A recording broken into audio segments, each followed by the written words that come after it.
Assalamualaikum warahmatullahi wabarakatuh. Pemerintah harus berbenah. PPKM darurat dinilai sulitkan rakyat. Kebijakan pemberlakuan pembatasan kegiatan masyarakat atau PPKM darurat dinilai menyulitkan masyarakat kecil. PPKM darurat membatasi gerak masyarakat. Tetapi di sisi lain, tanggungan hidup masyarakat tak sepenuhnya dicukupi pemerintah. Sebagian masyarakat yang bergantung pada sektor informal menjerit.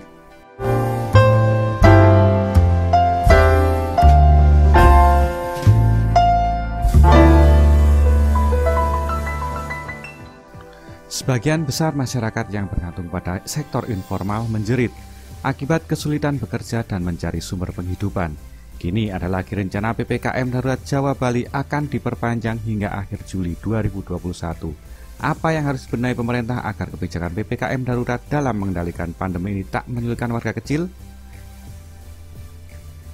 Direktur Center of Law, Economy and Law Studi Selyos, Bima Yudhistira menyebut ada beberapa hal yang harus dibenahi, khususnya dalam pengadaan bantuan sosial.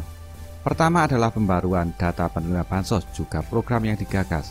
Beberapa program bansos masih menggunakan data lama dan cenderung repetisi atau pengulangan dari program sebelum masa pandemi, kata Bima saat dihubungi Sabtu kemarin. Yang kedua adalah memperluas jangkauan bantuan sosial. Bima menyebut jumlah penerima bansos yang ada saat ini masih jauh dari jumlah penduduk rentan miskin yang ada di Indonesia, yakni sebenarnya 115 juta orang. Kedua adalah memperluas jangkauan bantuan sosial. Bima menyebut jumlah penerima bansos yang ada saat ini masih jauh dari jumlah penduduk yang rentan miskin yang ada di Indonesia, yakni sebanyak 115 juta orang. Kapasitas bansos masih terbatas kepada 18,8 juta KPM atau keluarga penerima manfaat, program sembako, dan 10 juta bansos tunai. Jadi, kecil sekali kapasitas bansos, padahal banyak kelompok rentan miskin yang jatuh di bawah garis kemiskinan karena COVID-19. Begitu ujar dia. Yang ketiga adalah waktu penyaluran bansos yang masih terlampau lama, sehingga baru dapat dinikmati penerima di waktu yang terlambat.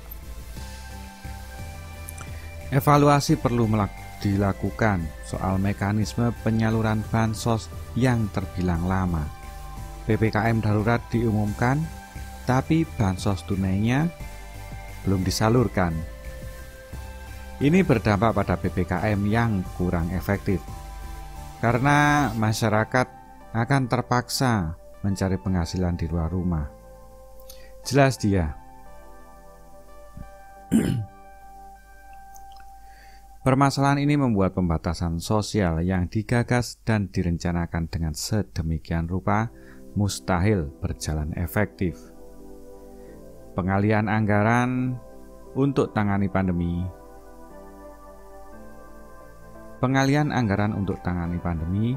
Bima mengatakan sebelum membuka kondisi keuangan dan meminta bantuan rakyat untuk bergotong royong menghadapi pandemi, masih ada sejumlah hal yang bisa dilakukan oleh pemerintah.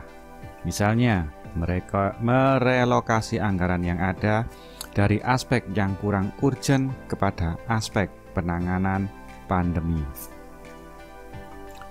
Misalnya anggaran infrastruktur 417 triliun rupiah sebaiknya sebagian ditunda dulu dan dialihkan ke penanganan pandemi serta perlindungan sosial. Cara lain, pemerintah juga bisa mengeluarkan peraturan pengganti Undang-Undang Revisi UU Ketentuan Umum dan Tata Cara Perpajakan atau KUP untuk menambah bracket BPH orang kaya yang di atas 5 miliar rupiah dengan tarif sebesar 40-45%. Terakhir, Bima menyebut pemerintah juga bisa menegosiasi ulang pembayaran bunga utang pada kreditur hingga 2023. Peluang melakukan negosiasi ulang kewajiban utang terbuka di tengah situasi pandemi, apalagi Indonesia turun kelas menjadi negara berpendapatan menengah ke bawah. Pungkas dia. Pertanyaannya adalah, maukah pemerintah melaksanakan hal tersebut demi rakyat? Semoga didengar oleh para pembuat kebijakan. Semoga bermanfaat. Wassalamualaikum.